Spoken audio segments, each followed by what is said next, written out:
Jai Radha Madhava Kunja Bihari.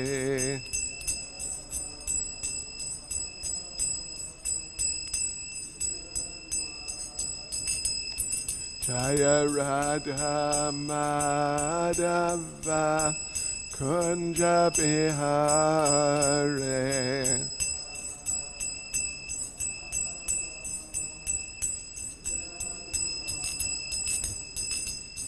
Gopi Jana Ballava Giribharadhare.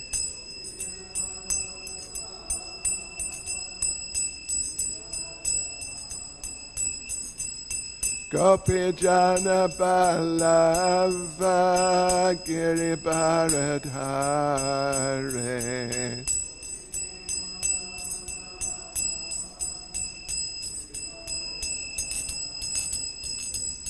Yashodanandana Vraja Jana Ranjana.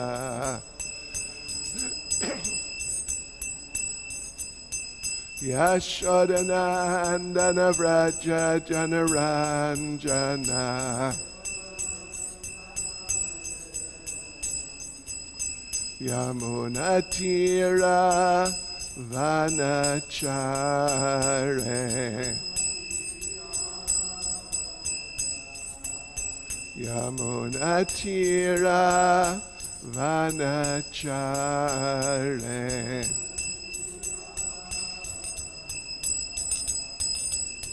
Jaya Radha Madhava Kunja Bihari.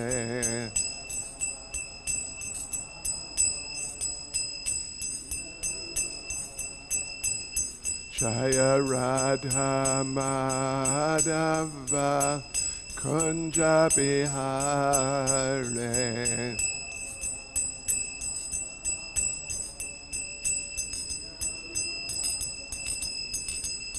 Gopi Jana Ballava Giribharadhare.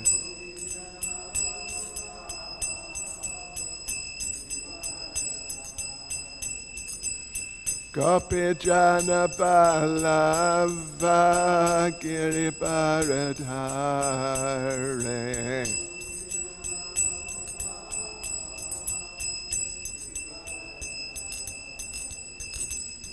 Yashodanandana Vraja Jana Ranjana.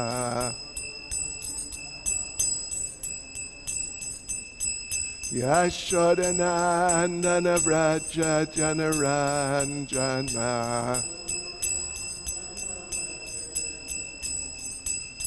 Yamunatira Vanachare.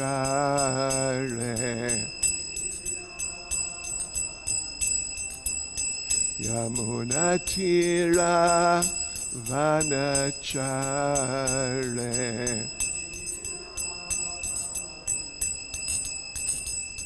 Jaya Radha Madhava Kunja Bihari.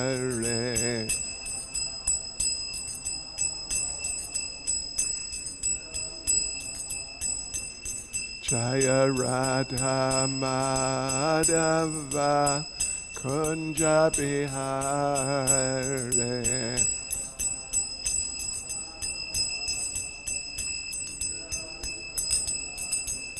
Jai Prabhupada, Jai Prabhupada, Jai Prabhupada, Jai Prabhupada.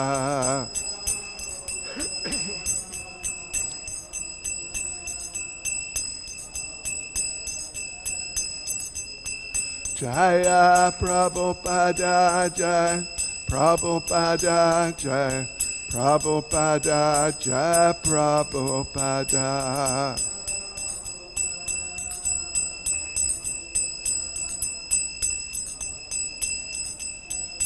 Jai Jai Prabhupada, Prabhupada, Prabhupada, Prabhupada.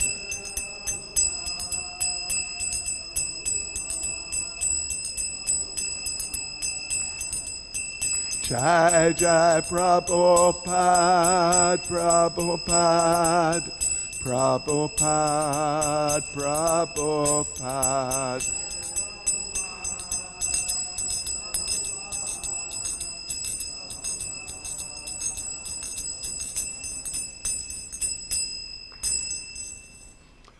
Jai Vishnuvad, Paramahangsa, Parivrajacharya, Status Srimad, Divine Grace, A.C. Bhaktivedanta Swami, Srila Prabhupada Ki, ISKCON's founder Acharya, Srila Prabhupada Ki, Grantaraj Srimad Bhagavatam Ki, Shri Shri Radha Radhanath Ki, Shri Giri Govardhan Ki, Shri Chaitanya Mahaprabhu Ki, Sankirtan Yagya Ki, Go Premanande, all glories to the assembled devotees, all glories to the assembled devotees, all glories to the assembled devotees, all glories to Sri Guru and Sri Gauranga, all glories to Srila Prabhupada.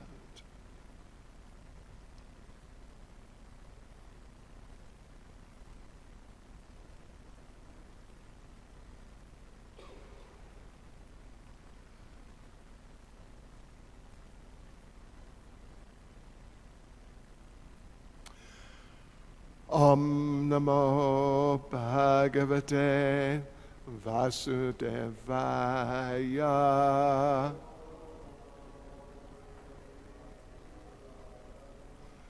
Om Namo Bhagavate Vasudevaya.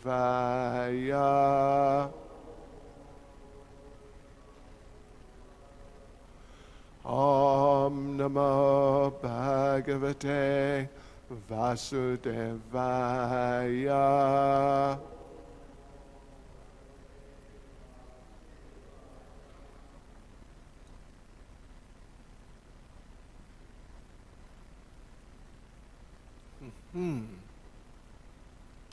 So we are reading today from Srimad Bhagavatam, Canto 3, Chapter 22.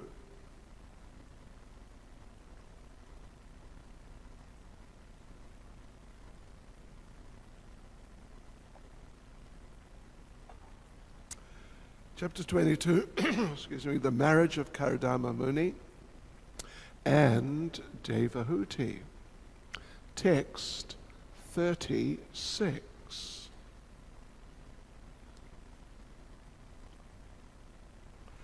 Sa evam swantaram ninye yuganam eka saptatim vasudeva prasangena paribhuta gati traya sa evam swantaram nanye yuganam ekasaptatim vasudeva prasangena paribhuta gati traya sa evam swantaram ninye yuganam ekasaptatim vasudeva prasangena paribhuta gati traya sa evam swantaram ninye yuganam ekasaptatim vasudeva prasangena paribhuta gati traya. Please.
Mataji's.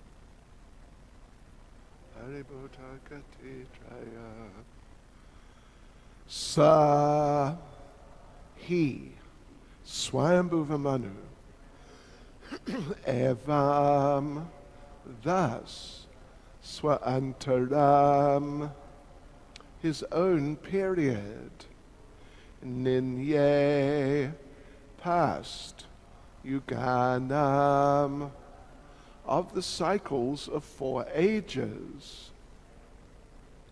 Ekasaptatim 71 Vasudeva with Vasudev Prasangena by topics connected Paribhuta transcended Gati Traya translation.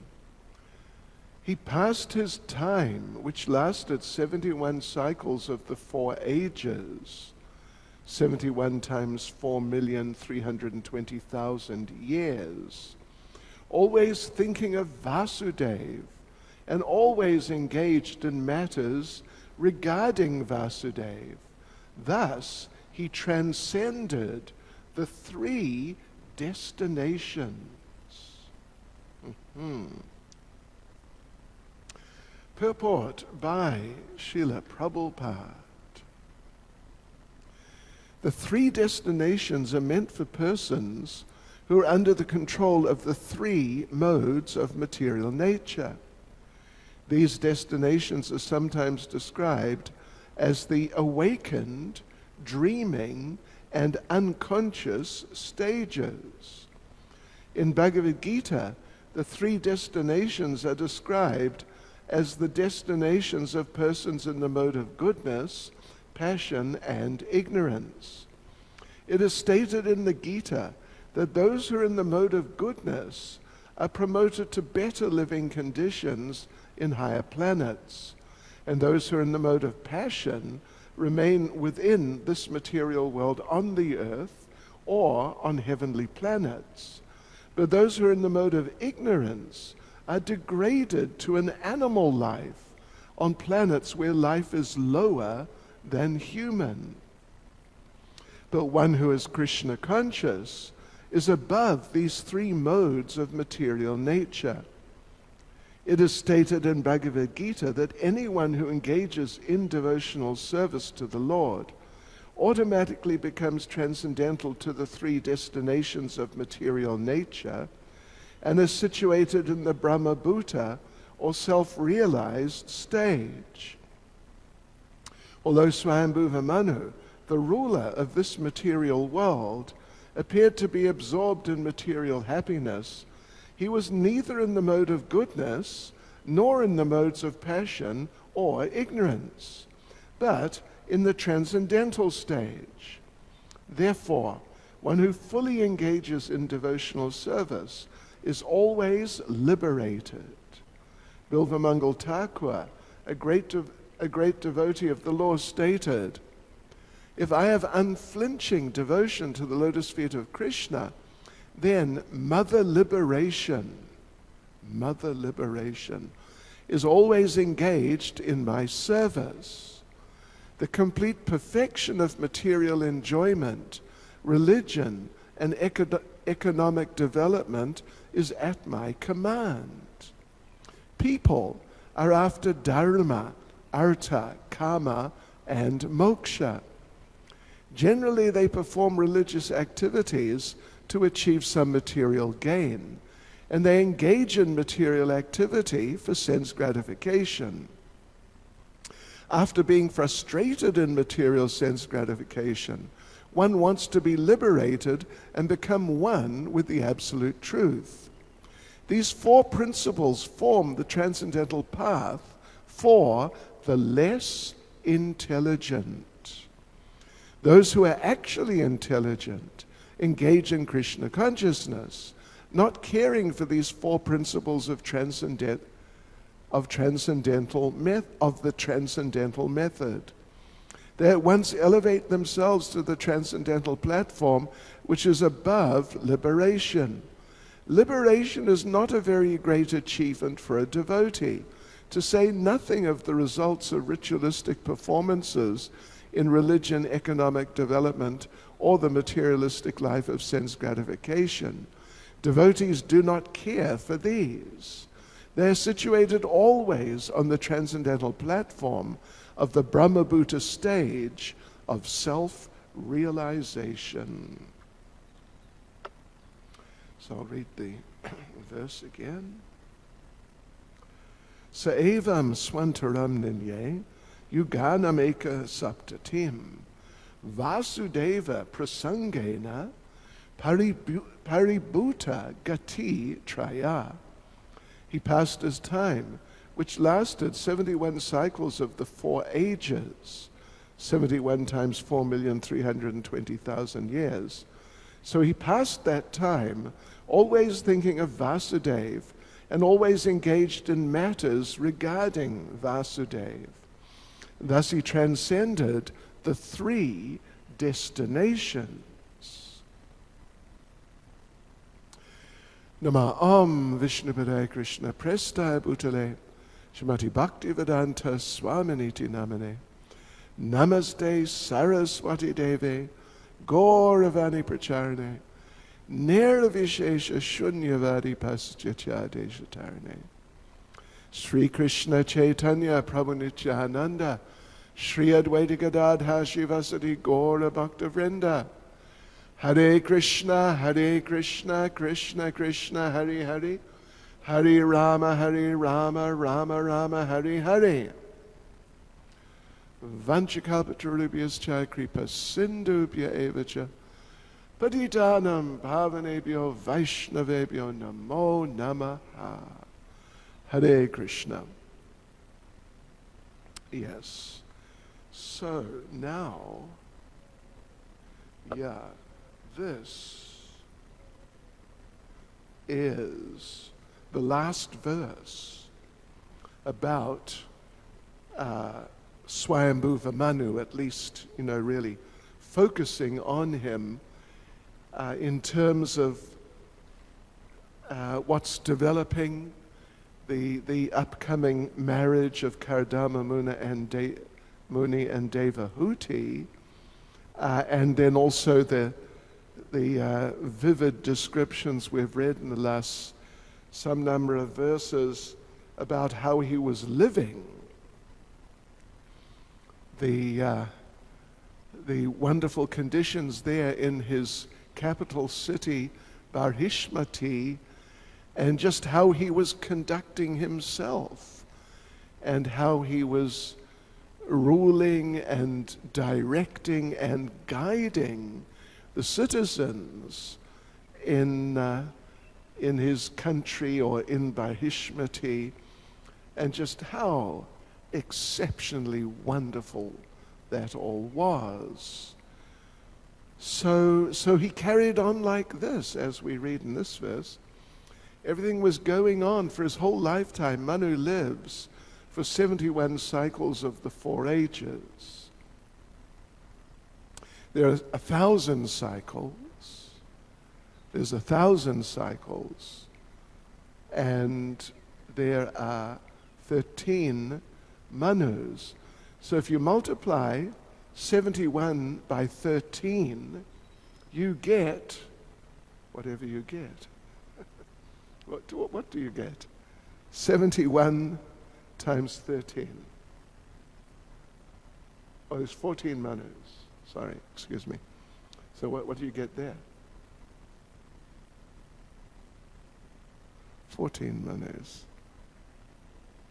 994. So there are intimate periods in between the manus. It's not just,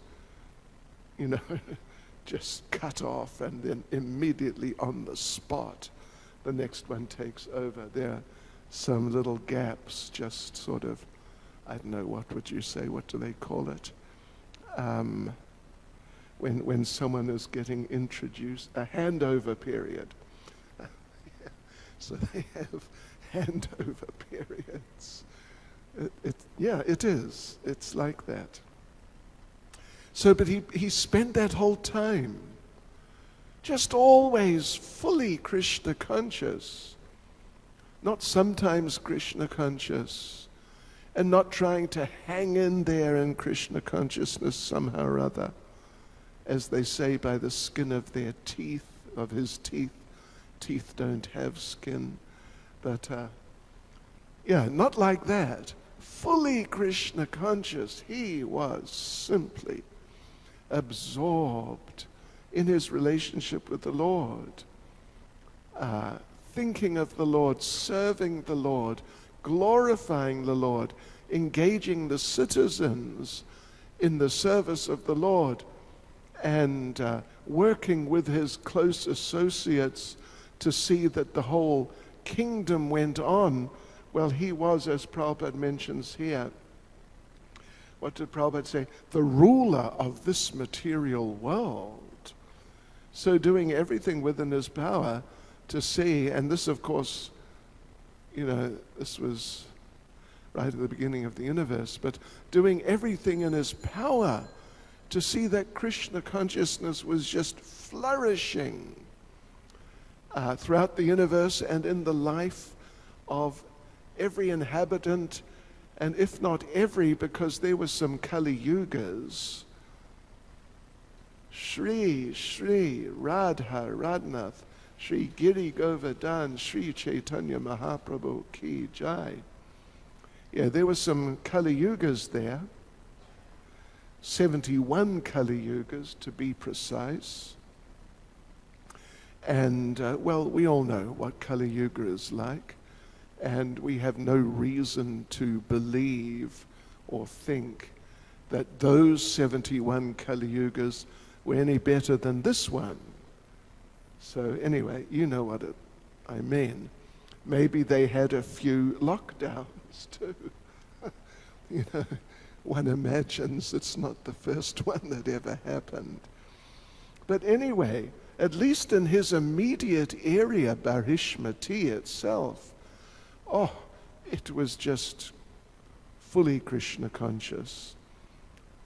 And so he was always Krishna conscious, in ecstasy in Krishna consciousness, and always engaged in matters regarding Krishna, just matters to do with the Lord in terms of running the kingdom and arranging morning and evening programs of Krishna Katha, etc. And I'm sure they had japa programs also. This was his way of life. 24/7, as they say. And through doing this, the result was that it all ended up, not even just it ended up, but he was always in a transcendental position. He was always transcendental. And when finally the time came for him to leave this world, then surely he went to Krishna. Or perhaps Krishna had some other duty for him to perform, but whatever may have happened, it was all just, again, fully Krishna conscious. As Srila Prabhupada says, on a number of occasions actually, but the most prominent is on the, appearance day. Disappearance, appearance? Anyone remember? Anyway, It's either Appearance or Disappearance Day of Srila Bhaktisiddhanta, 1969. And Prabhupada tells the story of the 4 people who are blessed by a sage. There was a butcher, there was a prince, then there was a butcher, then there was a brahmachari, celibate spiritual student, and then there was a pure devotee. And without going into the detail, Prabhupada explains that the prince, they were all given sort of related blessings, but with very specific and important differences. So the prince was giving the blessing, Jivova Namarova, you live, you don't die. Because as a prince, he's living in great opulence, and all sorts of sense gratification are at his disposal. So in that sense, he is, you could say, doing extremely well.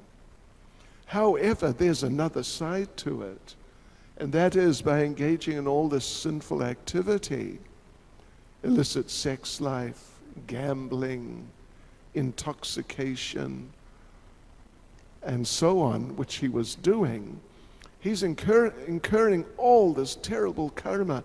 So as soon as he dies, he's going to suffer terrible reactions for his karma, and for a long time. So Jivova Namarova, you live and you don't die in that sense. Not that it's exactly possible, but anyway, as much as possible, like that.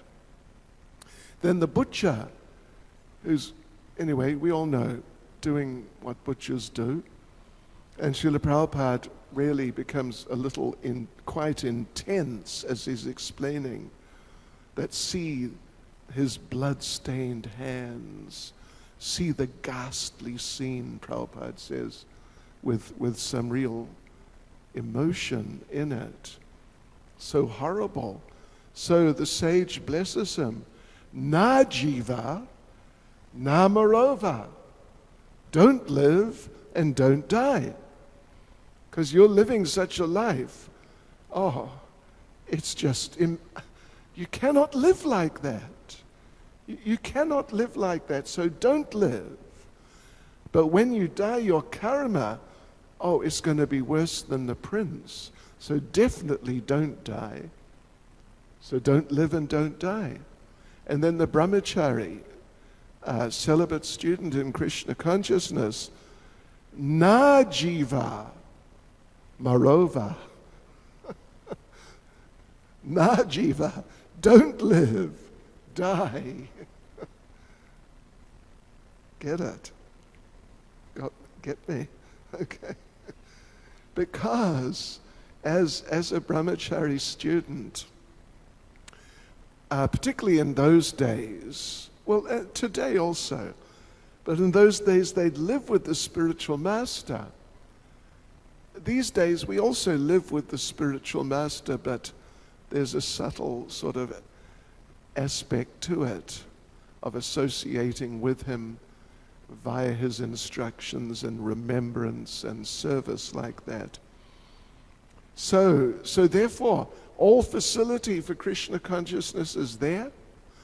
You're not entangled in anything material like household life.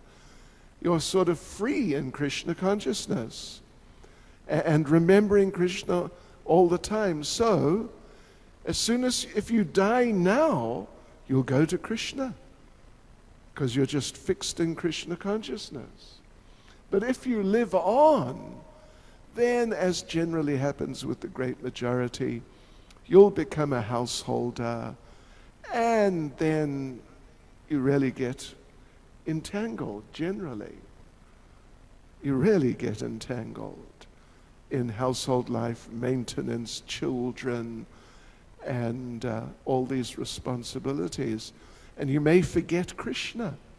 Whereas today you're just going from one Krishna conscious activity to another. So, na jiva marova, don't live, die. These are blessings, actually. So then the pure devotee, jivova marova, you live or you die, it's up to you. Doesn't make any difference. Because you're living like Swayambhuva Manu, just fully engaged in Krishna consciousness, just always thinking of the Lord.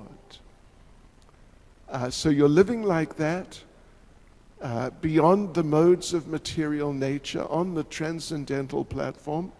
So whenever death comes, sooner, later, whenever it happens to be, you'll be fixed in Krishna consciousness, and you'll go to Krishna, and you're already with Krishna. So you live, you die in this lifetime. Well, you can decide. Doesn't make any difference, because you'll just always be with Krishna. And this is the position of Swayambhuva Manu. In the purport, Srila Prabhupada refers to Bhagavad Gita.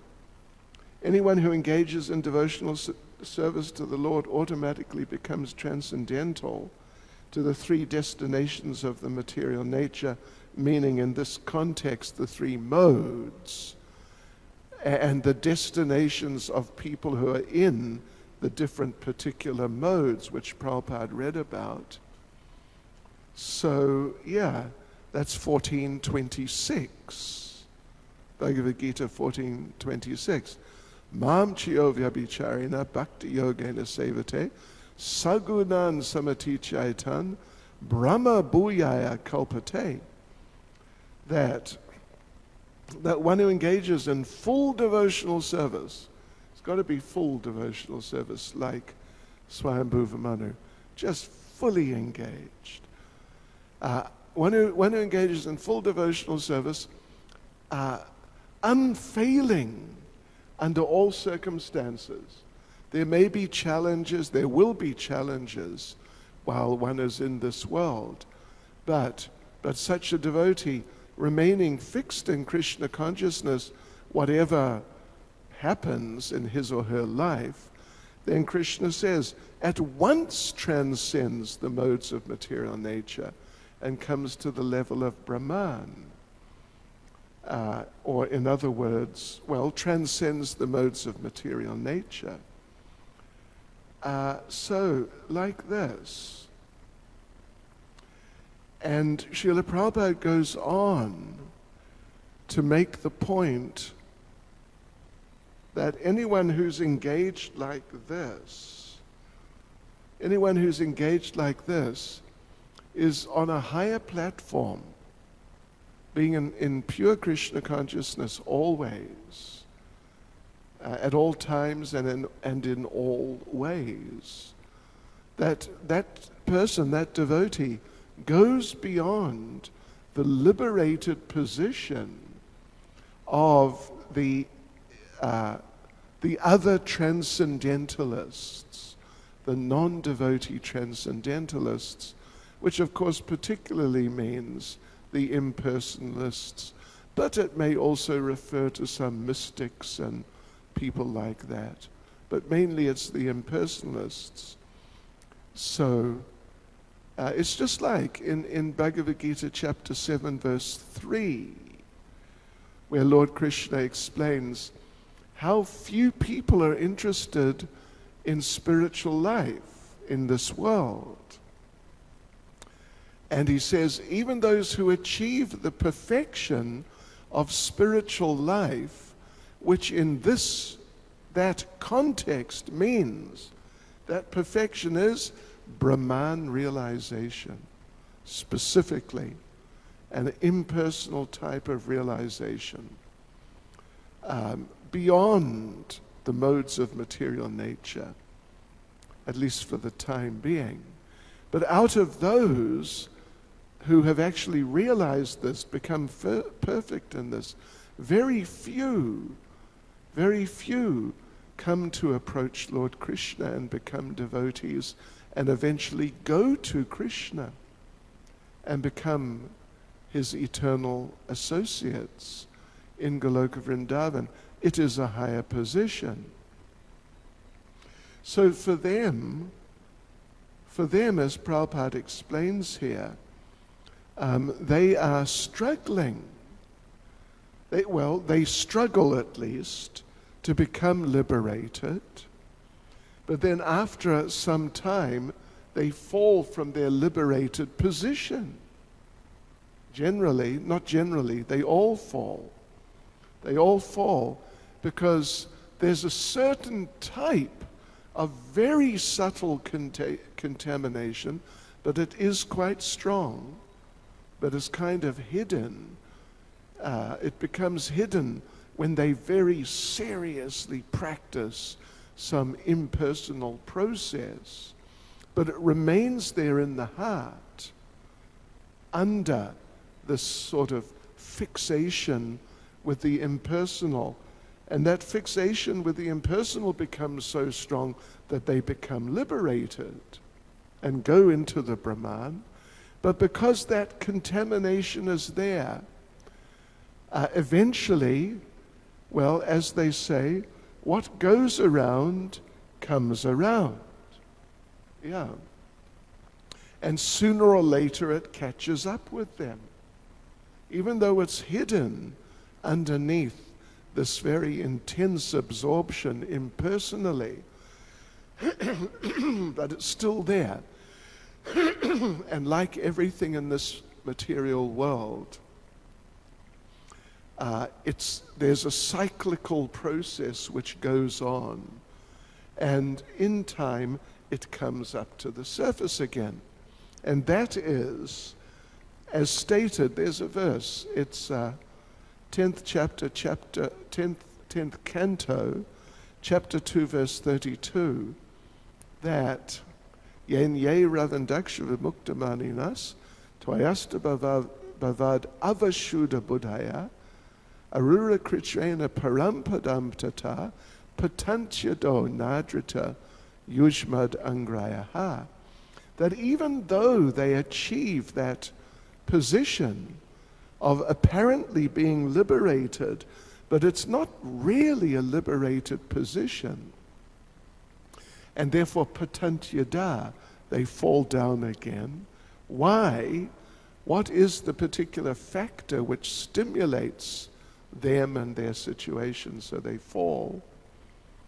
It is avashuddha buddhaya.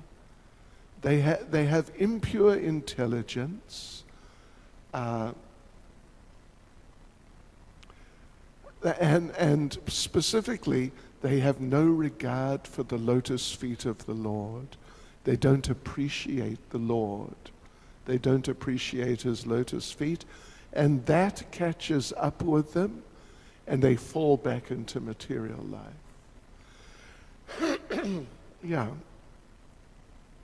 So, but for the devotees like Swayambhuva Manu, that never happens. As Srila Prabhupada, as Lord Krishna says in Bhagavad Gita, once one goes back to Goloka Vrindavan, into the eternal association of Krishna, then one never returns to this material world. And I read actually quite some years ago, it might be 10 or even more, a little more, that Srila Prabhupada in a class says something to the effect, someone asks him, can't we come back though? Actually, elsewhere Prabhupada explains that it's possible if one really becomes determined to return to material life. But there in that lecture or conversation, whatever it was, Srila Prabhupada said, so far no one has returned. And so far means it's been a long time. And we're not really expecting it to happen to anyone else, to anyone. And we definitely don't want to be the first. Krishna would have to change Bhagavad Gita. But anyway. Yeah. So the position of the devotees is the pure devotees in their liberation is very different from the position of the impersonalists in their liberation, or their sort of liberation, kind of liberated position. In that for the devotees, they are just absolutely liberated. For the non-devotees, the impersonalists, they are just temporarily liberated. Therefore, Srila Prabhupada makes the point that in that sense, they're still in material existence. You cannot really say they're liberated in the full sense of the term. Yes, and Prabhupada, quoting Bilvamangal Thakur, he says, yes, now I'm fully engaged in devotional service. And liberation, what to speak of being in this sort of doubtful position of liberation, which eventually one loses. The devotee, Bilvamangal, is saying, I feel I'm so much liberated. I am so much liberated that liberation, mother liberation, Mukti Mataji, Mukti Mata, she's engaged in my service and she wants to be in my association. Yes. So the position is not, how to hang in there. How long can I remain in this sort of quasi-liberated state? And how long will it be before I lose it and then it's just back to business as usual in the material world? So therefore, Prabhupada infers here, but in Nectar of Devotion, Prabhupada specifically discusses how Krishna, he fairly easily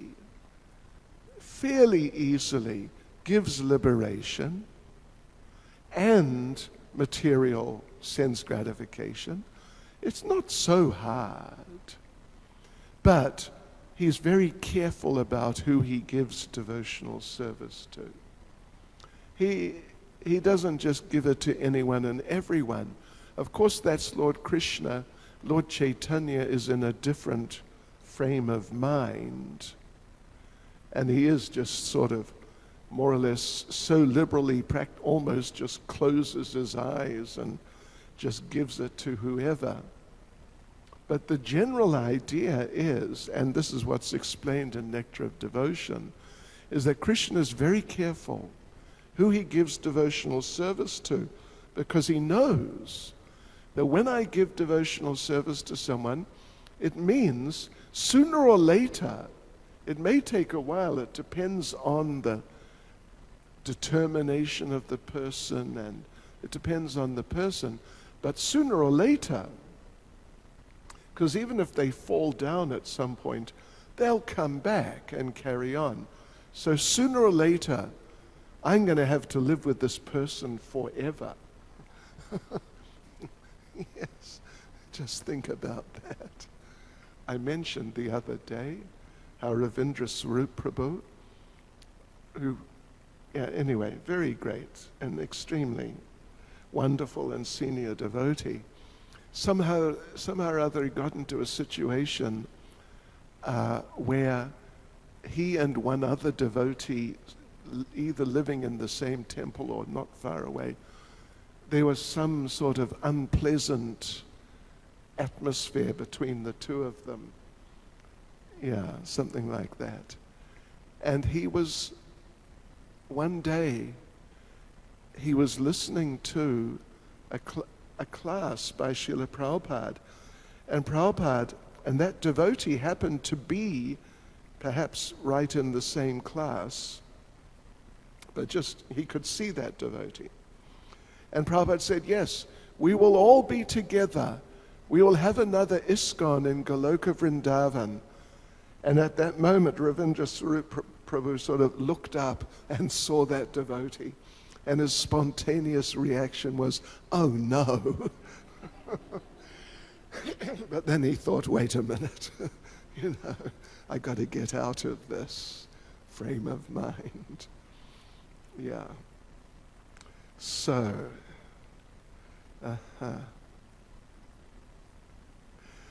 right. So there was there. Yeah, there's just another point I wanted to touch on. Yeah. That he transcended Gati Traya, the three destinations. Gati means destination. Gatiya Anyata, as we hear in the Harir Nam verse, that through chanting the holy names, Gatiya Anyata, we can go to that destination, the spiritual world. So, here in the purport, Srila Prabhupada specifically refers to the destinations that people go to when they're in different of the three modes.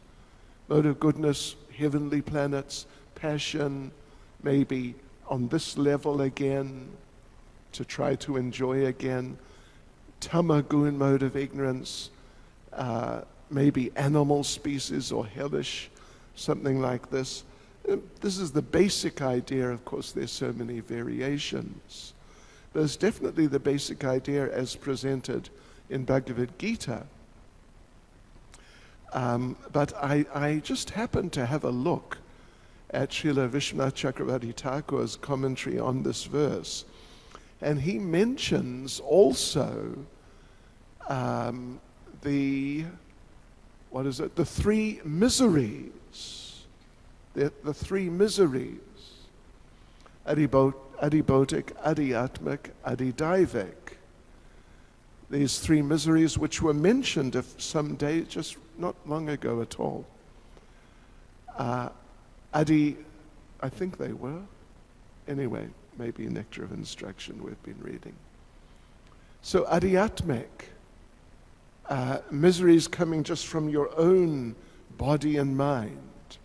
Adibhotik, miseries coming from other living entities. Someone attacks you, a mosquito bites you, and so many things like this. And then Adidaivik, things which are just, you could say, just coming from the material nature. It's too hot, it's too cold, these types of phenomena. But Adidaivik, the term Daivik, indicates the control of the demigods. Although sometimes Prabhupada describes this misery as being just miseries from material nature. But the demigods, of course, are in charge of all of that, and they're administering that. So these are the three miseries, and people, so people go to different destinations depending on what they're just going through in material life. Some people are just having a terrible time physically. It influences their destination. Someone is being cheated by other people and abused by other people. It influences their destination in the next life. And someone is just suffering due to natural calamities, and that influences the person. In fact, there's a verse in the first canto in which it's described, or the Supreme Personality of Godhead is described as the Lord of the Threes. The Threes. There are a number of very prominent and important threes in life. in existence. Well, there's the three modes, the three destinations of people in the three modes. Then we mentioned the three miseries. Then there's the three guna avatars. The three guna avatars, they're extremely important. Then there's another three. There's the three Purushas. Three Purushas, they're described in the second canto and to some degree in the third canto, earlier in the third canto. But more in the second canto, the three Purushas, and they're also Adi-Daivik, or shall we start from Adi-Atmic, Adi-Bautic, and Adi-Daivik Purushas. The Adi-Atmic Purusha is the soul. The Adi-Bautic Purusha is the material body. And the Adi-Daivik Purusha, that is the demigods. And they are all related. And so in this sense of achieving different destinations, well, yes, what is your situation, the sort of the company you keep, and just, the living entities who are surrounding you, how they affect you, and the demigods, how they deal with you. Just a sec. We're actually almost at the end. But anyway.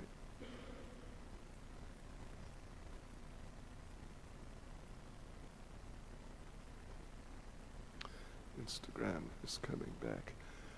Aha. Right, so destinations are affected in that way. But yeah, so threes, there are more threes also. There are more threes, but those are some very prominent threes. They're the three planetary systems.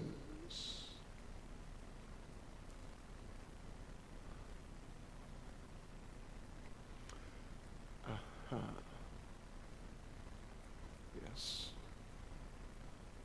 5 seconds. So, there are many threes, and there's more than what I just mentioned. There are the three planetary systems also. So, they're the three phases of time, past, present, and future. They're the three stages of consciousness, which are mentioned here. Wakeful consciousness, dreaming, sleeping, but you're dreaming, the mind is still active, and the Prabhupada calls the unconscious, but elsewhere it's referred to as the deep sleep stage, where the mind is no longer functioning, and therefore you're out of your body, and you're out of your mind, so to speak. And that is said to be a kind of liberated position in the sense that you're free from your body and you're free from your mind. But unfortunately, there's very heavy mode of ignorance also. But actually, it's interesting, Jiva Goswami and Tattva Sandarbha, and Prabhupada also briefly, but Jiva Goswami more, explains how it can be said that when a person is in deep sleep and they're free from the body and free from the mind, no dreaming, that they are, would you believe, in a liberated position. A liberated position. But unfortunately, it's a, just like, in a similar way at least, to the impersonalists who are liberated. They're actually liberated right now. But it's temporary, so therefore they're not really liberated in the full sense of the term permanently. So similarly, when a person's in deep sleep, and they lose contact with the body, which is also there in the dreaming state, but they also lose contact with the mind. So they're liberated, but unfortunately, even though it's a type of liberation, it's very temporary. It's only for however many, an hour or a few hours while they're sleeping. And it's sort of cocooned in tamagun. Sleep, after all, is deep tamagun, mode of ignorance. So there's all these threes. And like we say, Vishwanath Chakravarti Thakur mentions the three miseries, and they also affect our destinations. If you don't have miseries, well, then you'll live a different sort of life and achieve a different type of destination. So, but Swayambhuva Manu, of course, the point is that whatever you talk about in terms of three destinations or anything to do with the material world, he was beyond it all, in full Krishna consciousness. And we must engage like him, and then we'll also achieve what he achieved, and we'll also get onto a level where we don't care about the other forms of liberation, even though many other people are extremely interested. Hare Krishna. Srila Prabhupada Ki Jai. Any comment, question, Maharaj, clarification?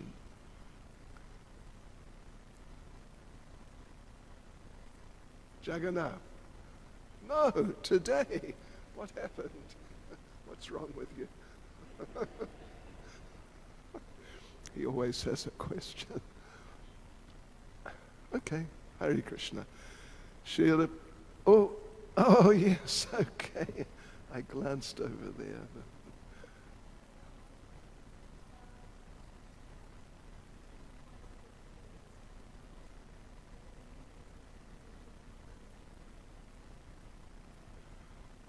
The question is, if Lord Krishna thinks twice, maybe 3 times, I mean, he really thinks before he gives someone the opportunity for devotional service.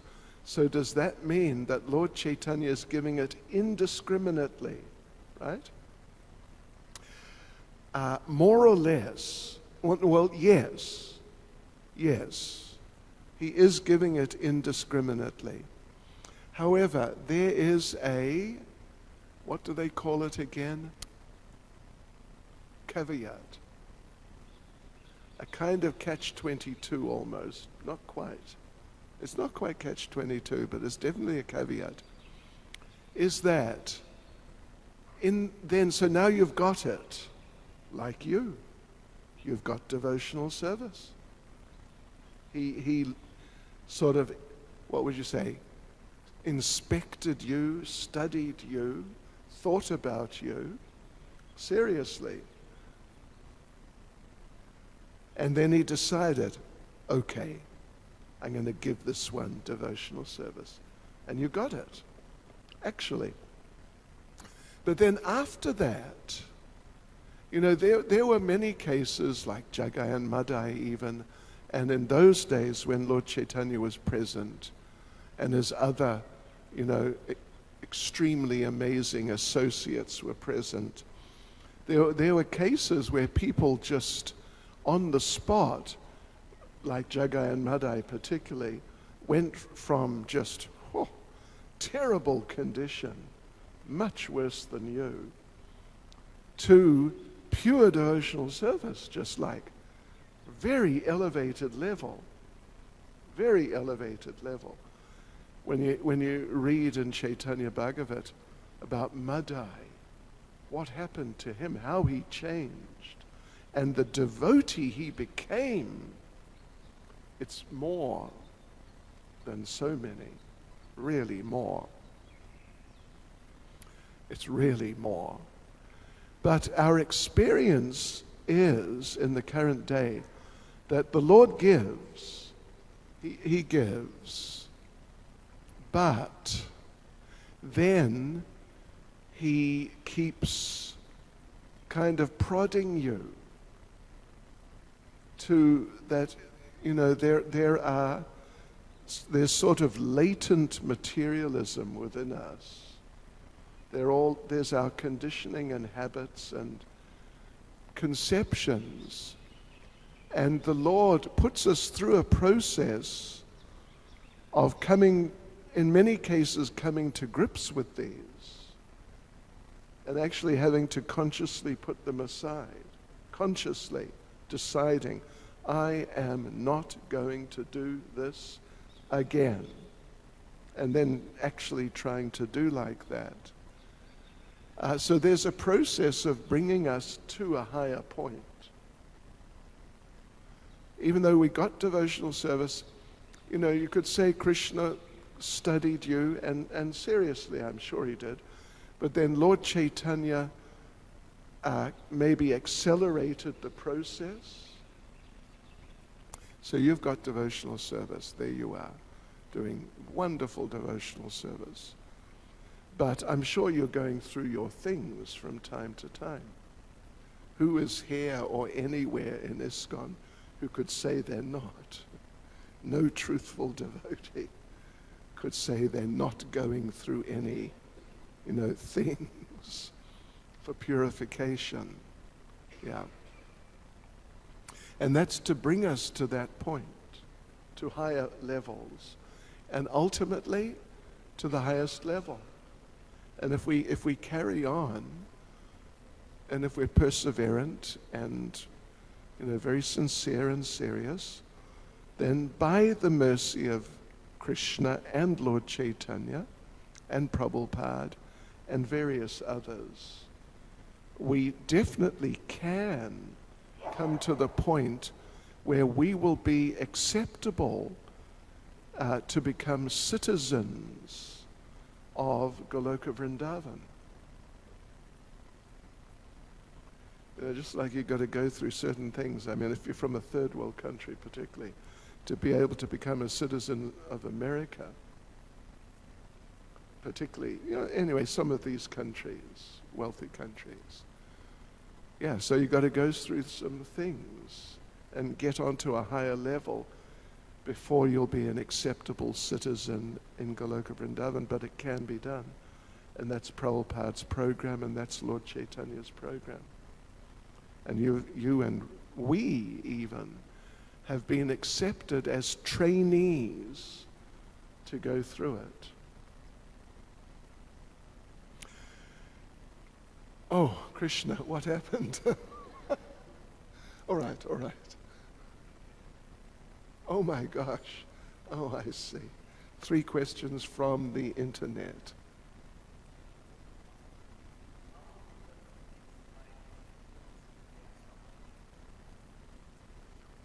How is a person's next life influenced when they are suffering in this life?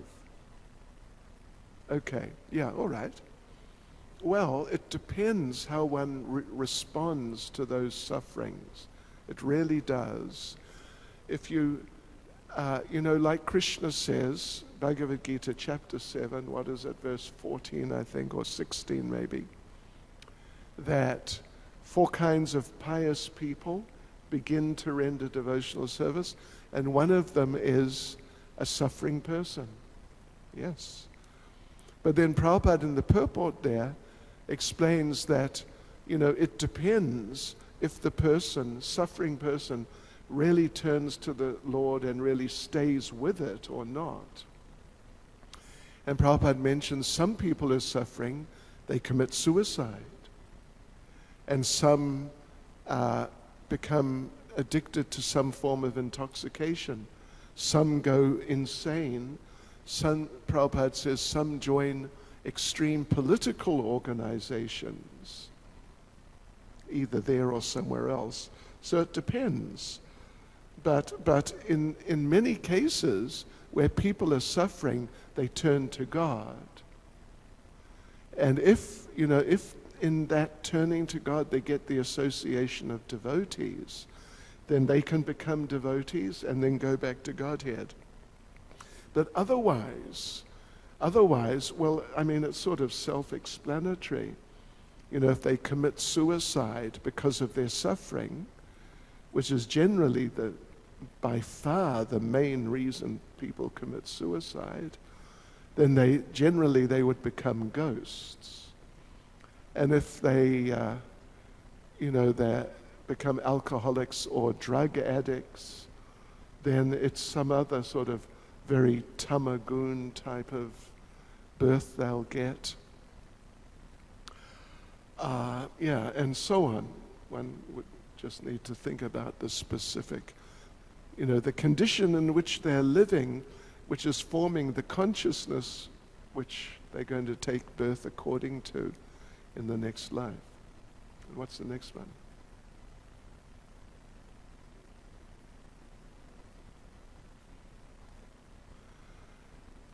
At the change of the manus is there dissolution of the universe. There is a limited dissolution. There's different levels of dissolutions. And at the end of the life of Manu, there's, as I recall, I'd have to go through to see all the details, but a very limited type of dissolution up to a certain level.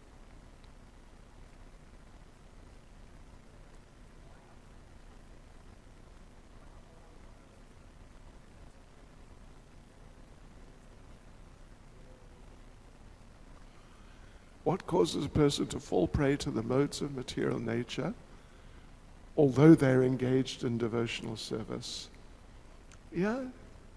Well, we mentioned before, old habits die hard. There's a lot of stuff within the heart, and it tends to come up from time to time.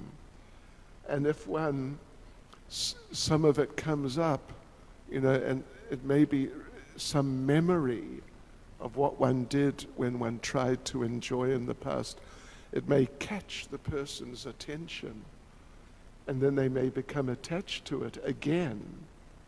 And then if they really become attached to it again, then you could say, well, sooner or later, they'll just go off with it. Yeah. So that's what happens. And last but definitely not least, Jagannath Das, loud and clear.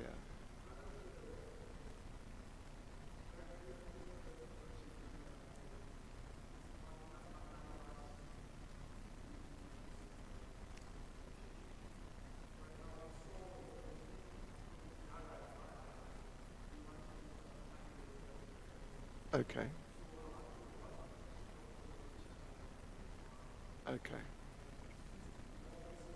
Okay.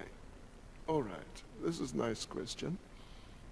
That Lord Chaitanya is so magnanimous, but we see with Jagai and Madai he was willing to kill them. Or, with the Sudarshan chakra. Anyway, yeah, he was willing. Actually, Jagannath Das used the term annihilate. That's how he felt, Lord Chaitanya. He felt like annihilating them. But then we see Lord Nityananda has a different nature, or at least in that particular case, he begged Lord Chaitanya, please, my Lord, don't kill them, give them to me. And he delivered them. And then Lord Chaitanya accepted them after very, very soon after. So the question is, what's the position of Lord Nityananda? Right. In terms of being degree of mercy in relation to Lord Chaitanya and his mercy. Well, in a certain sense, he is more merciful. And that, there's a song actually, if I remember correctly, it's by Lochan Das Thakur, about the degrees of mercy. And he says that Lord Nityananda, Tarasakshay Jagai Madai. The evidence is Jagai and Madai. But I think he's actually referring to Lord Caitanya and his mercy. But anyway, back to Jagai and Madai and Lord Nityananda's mercy, is that Lord Nityananda is in the position and mood of being a devotee of Lord Caitanya. He's also the Supreme Lord, but he's totally in the mood.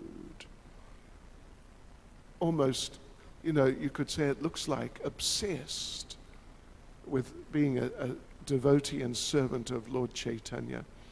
And therefore, as a good servant, he wants to understand, what does my master want? And then that is going to be my mission in life. Everything else can just fall away. Whatever's going to please my master, that's it for me. So Lord Nityananda understood that Lord Caitanya is in the mood of Patita Pavan. And, like you said, he's very magnanimous. So Lord Nityananda, understanding that point, that I'm his servant, so I must do this. I must fulfill this desire of his, or help him fulfill. He became even, you could say, more extreme in that mood. You follow the idea? Therefore, Srila Bhaktivinoda Thakur says somewhere, I remember reading it, I remember very clearly, that when it comes to becoming one with the Lord, there's the impersonal idea of merging with the Lord, or something like that, his effulgence or whatever. But Bhaktivinoda Thakur says that the essence of a person is their desire. That's what they are. They're not just a body. They're a person, a dynamic person. And the essence of a dynamic person is their desire, their desires. So if you really want to become one with a person, you have to embrace their desires as your desire. And he says that then, if you do that, you become more one with the person than in the impersonal sense of merging. You follow? And he says Lord Nityananda was so much in that mood of Lord Caitanya. Bhaktivinoda Thakur says he was more one with Lord Caitanya than Lord Caitanya was one with himself. It's a little abstract idea, but I think you follow, the principle behind. Okay, devotees, Hare Krishna, Srila Prabhupada ki.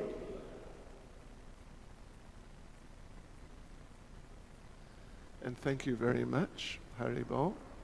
All glories to Srila Prabhupada. Hare Krishna.